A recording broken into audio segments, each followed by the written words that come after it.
요한계시록 강의 3부를 시작하도록 하겠습니다. 자, 17절부터 20절까지의 내용을 우리가 같이 살펴볼 거고요. 우리 앞에서는 예수님에 대한 환상, 그쵸? 예수님이 어떤 모습이었는지를 우리가 살펴봤고, 그 모습의 핵심은 심판 또 혹은 승리자라고 하는 어떤 그런 데 초점이 있었죠. 그러면 그 부활하고 승천하신, 그래서 사도 요한에게 나타나신 그 예수님이 무엇을 말씀하셨는지를 좀 구체적으로 살펴보도록 하겠습니다. 자, 17절을 보니까 그때 이제 그 사도 바울이 예수님을 뵙게 되죠. 그러니까 예수님을 만나게 되는데, 자, 우리가 하나님을 만난다. 사도 요한이 육체로 오신 예수님을 몰랐을까요? 그분의 제자였으니까 당연히 알았겠죠. 그러나 지금 만난 예수님은 육체로 오셨을 때의 예수님이 아니라 부활하고 승천하셔서 보좌 우편에 앉아 계신 하나님이시잖아요, 하나님. 그래서 우리가 계속 확인했잖아요. 하나님의 그 모습, 그 예수님의 모습, 같은 이게 오버랩이 되잖아요. 그래서 하나님을 만난 거죠. 예수님을 만났다는 건 하나님을 만났고, 그리고 이제 구약에 하나님을 만난 사람들의 가장 대표적인 반응, 그런 모습이 죽은 사람과 같이 그 하나님 앞에서 엎드리는 거죠. 쓰러지는 거. 그리고 이제 그렇게 되자 예수님이 오른손을 얹고 말씀하셨는데, 첫 번째로 뭘 말씀하세요? 나는 처음이며 마지막이다 라고 하는 말씀을 첫 번째로 말씀하십니다. 세 가지를 말씀하시는데, 첫 번째가 나는 처음이며 마지막이다 라고 말씀하셨는데, 자, 죽은 사람과 같이 이제 엎드려진다는 건 어떤 의미가 있냐? 자, 이게 환상에 대한 요한의 반응인데, 이 반응은 다니엘서에서도 나타난다는 거예요. 동일하게 나타난다. 그래서 선지자는 환상을 보고 두려움에 엎드려져 죽은 이와 같이, 죽은 자와 같이 됐고, 그때 이제 천상의 존재의 힘을 얻어서 계속 그 계시를 받게 되는 거죠. 그러니까 17절도 똑같죠. 그 영광, 그 엄청난 영광으로 나타나신 그 예수님 앞에, 그 예수님의 발 앞에 죽은 사람과 같이 이제 엎드려지게 되고, 그때 예수님이 그에게 손을 얹고, 오른손을 얹고 말씀하십니다. 계시가 계속되어지는 거죠. 근데 뭐라고 말씀하세요? 나는 처음이며 마지막이다 라고 얘기하십니다. 어서 많이 본 표현 아닙니까? 처음이고 마지막이다 라고 하는 이 표현. 자, 1장 8절에서 하나님을 묘사할 때 뭐라고 표현했어요? 하나님은 알파와 오메가다 라고 우리가 살펴봤죠. 자, 그 헬라어 알파벳 첫 글자 알파, 마지막 글자 오메가를 따서 처음이자 마지막이다, 곧 모든 만물의 시작이자 또 마지막이다 라고 하는 의미로 우리가 그 내용을 살펴봤는데, 예수님도 자기를 뭐라고 표현하세요? 처음이며 마지막이다 라고 얘기하신다는 거예요. 이 말의 의미는 인간 역사 전체에 대한 하나님의 온전한 주권, 그러니까 예수님이 진짜 그 역사의 시작이고 그 역사의 마지막이다 라고 말씀하고 계신다는 거죠. 자, 우리가 이걸 통해서 확인할 수 있는 건 예수님이 계속 하나님과 자기가 같다, 동급이다, 내가 하나님이다, 내가 주님이다 라고 하는 얘기를 하시는 거예요. 그러니까 하나님에게 사용했던 표현을 지금 예수님에게도 똑같이 사용하고 있는 거잖아요. 자, 그리고 이제 18절에 보니까 예수님이 두 번째로 말씀하시는데 뭘 말씀하세요? 나는 살아있는 자다. 나는 한 번 죽었으나 부활하 영원 무궁하도록 살아있다 라고 말씀하시죠. 그래서 우리가 이걸 이제 삼중적인 표현이라고 우리가 이해하는데, 자, 여기 보세요. 한 번은 죽었으나 살아있다는 말은 부활을 묘사하는 말이죠. 그러니까 예수님이 육체로 오셔서 십자가에 죽으셨죠. 그래서 한 번 죽으셨어요. 그러나 다시 부활하심으로써 사망 권세를 물리치셨죠. 물리치시고 승리하신 분이십니다. 예수님이. 근데 재밌는 것은 여기에 삼중 공식이 등장한다는 거예요. 삼중 공식. 자, 이 삼중 공식이 1장 4절과 8절에도 등장했어요. 혹시 기억나십니까? 여러분 성경을 한번 펴서서 한번 보십시오. 1장 4절, 1장 8절에 똑같은 표현이 두 번 나오는데 무슨 내용이죠? 내가 지금 있고 현재 지금도 있는 자고 전에 있었고 또 과거 그거는 미래로 앞으로 올 자다라는 얘기를 하나님이 하시죠. 근데 이 말씀도 똑같다는 거예요. 자 보세요. 그러니까 하나님에 대한 표현인데 지금도 계시고 전에도 계셨고 앞으로 오실 분이라고 하는 표현이죠. 현재, 과거, 미래. 근데 예수님은 뭐라고 표현하세요? 현재 살아있고, 그쵸? 살아있고, 과거 한 번 죽었다는 거예요. 한 번 죽었고, 그리고 미래에 영원 무궁하도록 살아있을 자다. 영원 무궁하도록 살아있는 자다라고 얘기하시죠. 그러니까 똑같은 삼중 공식을 사용해서 지금 그거를 표현하고 있다는 거죠. 그러니까 결국 이것도 무슨 말입니까? 예수님은 하나님이시다 라고 하는 얘기를 하는 거예요. 그래서 예수님은 지금도 계시고 또 과거에 한번 죽으셨으나 그러나 다시 살아나셔서 지금 살아계신 분이시라는 거죠. 그리고 영원 무궁하도록 살아계신 분이시다라고 하는 얘기를 하고 있는 겁니다. 그리고 또 이제 세 번째로는 사망과 지옥의 열쇠를 가지고 계신다라고 얘기합니다. 그러니까 사망과 지옥의 열쇠를 가지고 계시다는 것은 죽음까지도 지배하시는 분이시라는 얘기죠. 죽음까지도 지배하신다. 왜냐하면 열쇠라고 하는 것은 문을 닫기도 하고 열기도 하고, 그러니까 문지기를 얘기하는 게 아니라 그런 권세를 가지고 있다. 그분이 문을 닫아버리면 아무도 문을 열지 못하고 그분이 문을 열면 아무도 닫지 못한다는 거죠. 그리고 그것이 사망과 지옥이라고 하는 열쇠라는 거죠. 그래서 죽음까지도 또 지옥까지도 그 통제하시고 다스리시고 지배하시는 분이 예수님이다 라고 하는 얘기를 하고 있는 겁니다. 그러니까 예수님이 어떤 권세를 갖고 계신지 어떤 능력을 갖고 계신지를 얘기하는 거죠. 그리고 이제 19절에 보니까 내가 본 것과 지금의 일들, 그쵸? 지금의 일들과 이 다음에 일어날 일들을 기록하라고 얘기하죠. 그래서 앞에서도 기록하라고 얘기되어 있고 여기서도 예수님이 직접 이제 사도 요한에게 기록하라라고 말씀하시는데, 자 여기서도 삼중 공식이 등장하는데 내가 본 것, 그리고 지금의 일들, 그리고 이 다음에 일어날 일들을 세 가지를 얘기한다는 거죠. 세 가지.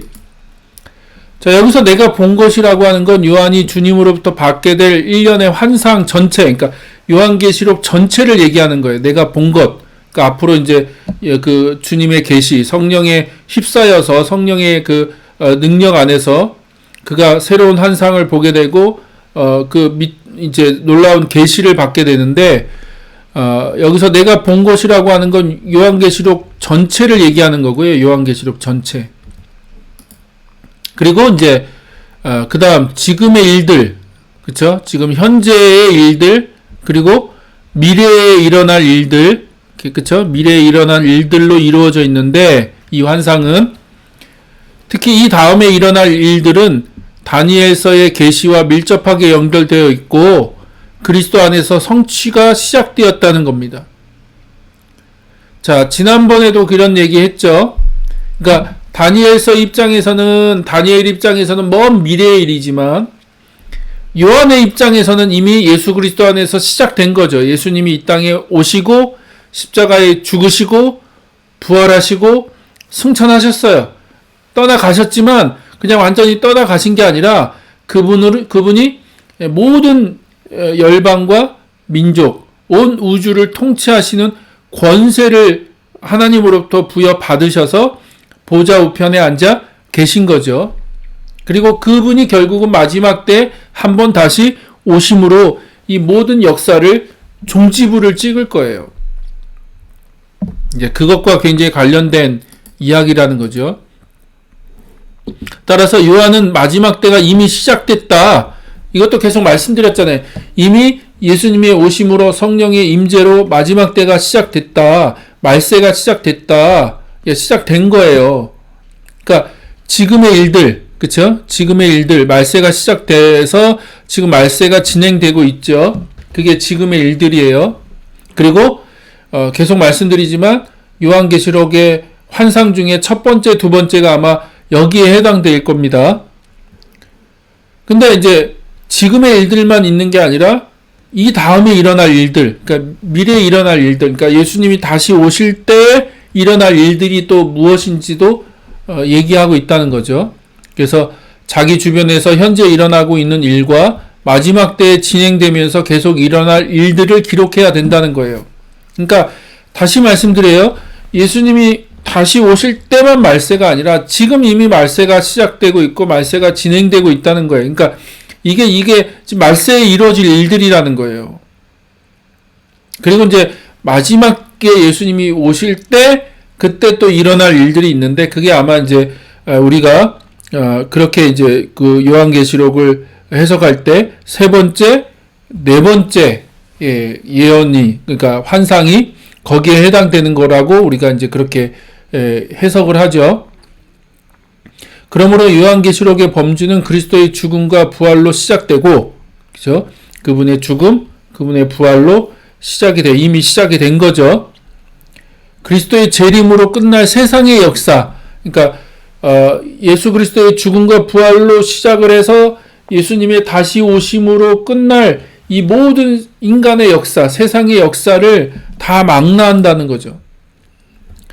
요한계시록 안에 기록된 사건들은 인간 역사 전체에 걸쳐 되풀이되고 따라서 모든 시대의 독자와 관련되어 있다. 이게 이제 첫 번째, 두 번째 환상이 모든 시대, 그러니까 이미 우리는 말세를 살아가고 있기 때문에 자꾸 요한계시록을 어떤 특정한 사건에 뭐 666이 바코드니 뭐 베리칩이니 어떤 특정한 사건, 그러니까 그런 특정한 사건에 자꾸 몰입을 하면 쉽게 말하면 옛날에 사람들은 베리칩도 몰랐고 666도 바코드도 몰랐잖아요. 그러니까 첫 번째, 두 번째 환상은 이 말세를 살아가는 우리들에게 계속 반복되는 사건이라는 거예요. 계속. 어차피 우리가 지금 말세를 살아가고 있으니까. 이해되세요? 그리고 이제 마지막 때 예수님이 다시 오실 그날에 그쯤에 일어날 사건들은 무엇인지 또 요한계시록이 얘기하고 있는데 그게 이제 주의 재림에 있을 때 펼쳐질 최후의 클라이맥스이죠. 가장 그 절정을 얘기하고 있는 거다라고 하는 걸 이해하시면 될 것 같습니다. 자, 그리고 이제 20절을 보니까 여기에 중요한 단어가 하나 나오는데 비밀이라는 단어입니다. 비밀. 그쵸? 이건 감춰져 있던 거죠. 알 수 없는 비밀이었는데 지금 이 비밀이 드러나는 거다. 그 비밀이 지금 계시되어지는 거다라고 얘기하고 있죠. 근데 그 비밀이 뭡니까? 7별과 7촛대에 대한 비밀이다. 근데 7별은 교회의 천사들. 이건 심부름 꿈이라고도 이제 세번역은 그렇게 해놨는데 이건 천사라고 번역하는 게 더 정당하다. 그리고 7촛대는 7교회다라고 얘기하고 있죠. 자, 그래서 여기서 한 가지 비밀이 밝혀지는데 촛대는 교회고 별은 천사들을 의미하는데 자, 이게 무슨 내용이냐? 이게 왜 비밀이냐? 이게 무슨 비밀스러운 일이냐? 라고 우리가 이제 의아해할 수 있는데 자, 촛대는 땅에 있는 거예요. 촛대, 그쵸? 촛대는 땅에 있어요. 그리고 별은 어디에 있어요? 하늘에 있죠. 그리고 그 촛대는 땅에 있는 교회를 얘기하는 거고 별은 하늘에 있는 천사들을 얘기한다. 근데 그 천사들은 교회와 연결되어 있죠. 그쵸? 연결되어 있습니다. 그래서 자, 요한계시록은 어떤 이야기냐? 하늘의 이야기와 땅의 이야기가 만나는 이야기예요. 다시 말씀드려요. 하늘의 이야기와 땅의 이야기가 만나는 이야기입니다. 그러니까 하늘과 땅의 이야기예요. 그래서 하늘의 이야기를 하고 땅의 이야기를 해요. 근데 최종적으로 가면 그 두 이야기가 만나죠. 그래서 어떻게 됩니까? 새 하늘과 새 땅이 되는 거죠. 자, 그래서 요한계시록은요, 계속해서 하늘의 얘기와 땅의 얘기를 해요. 근데 이 땅은 어떤 상황입니까? 지금 핍박을 받고 있는 상황이죠. 박해를 받고 있고 핍박을 받고 있고 교회가 지금 어려움에 직면해 있죠. 근데 자, 첫 번째 환상을 통해서 예수님이 인간의 역사를 지배하는 온전한 권세를 가지고 계시다는 사실을 증명하고 있죠. 그렇죠? 우리가 이 첫 번째 환상, 이 앞에 예수님이 어떤 분이시고 또 예수님이 무엇을 말씀하시는 것을 우리가 확인하는 걸 통해서 예수님이 왕이시고 예수님이 대제사장이시고 예수님이 지배자이시고 통치자이시고 모든 만물을 정말로 예수님이 다스리는 분이시구나. 그리고 심판하실 수 있고 권세를 가지고 있고 능력을 가지고 있는 분이시죠. 그러니까 예수님이 그런 분이시라는 걸 우리가 확인했죠. 온전한 권세를 갖고 계세요. 그러니까 인간의 역사를 충분히 지배하실 수 있는, 또 그 인간의 역사 안에 하나님의 뜻을 성취하시고 그 뜻을 나타내실 수 있는 분이 우리 예수님이시죠. 그런데 문제는 뭐예요? 땅에 있는 교회. 땅에 있는 교회는 지금 어떤 상황이 있다고요? 온갖 환난과 또 심지어는 외관상으로는 패배를 겪고 있죠. 그 환난에서 배교가 일어난다든지 아니면 세상에 물들어서 믿음을 저버리는 일들이 일어난다든지 신앙을 저버리고 불순종하는 일들이 일어난다든지 하는 그런 지금 세상 속에 있는 이 땅에 있는 교회들의 모습은 오히려 그 세상 속에서 패배하고 있고 고통을 당하고 있고 어려움을 당하고 있다는 거예요. 그런 상황 가운데 놓여 있는데 여전히 그런 상황 속에서 예수님은 그 모든 것의 주권자이시고 통치자이시고 왕이시고 다스리신다는 얘기를 계속하고 있어요. 이게 역설이라는 거예요. 역설. 이게 서로 앞뒤가 안 맞잖아요. 서로 안 맞는 말이잖아요. 그렇잖아요. 근데 이걸 뭐라고 얘기해요? 이게 비밀이다 라고 얘기하고 있다는 거예요. 그게 비밀이다. 자, 그리스도의 통치가 교회의 고난과 공존한다는 거예요. 공존.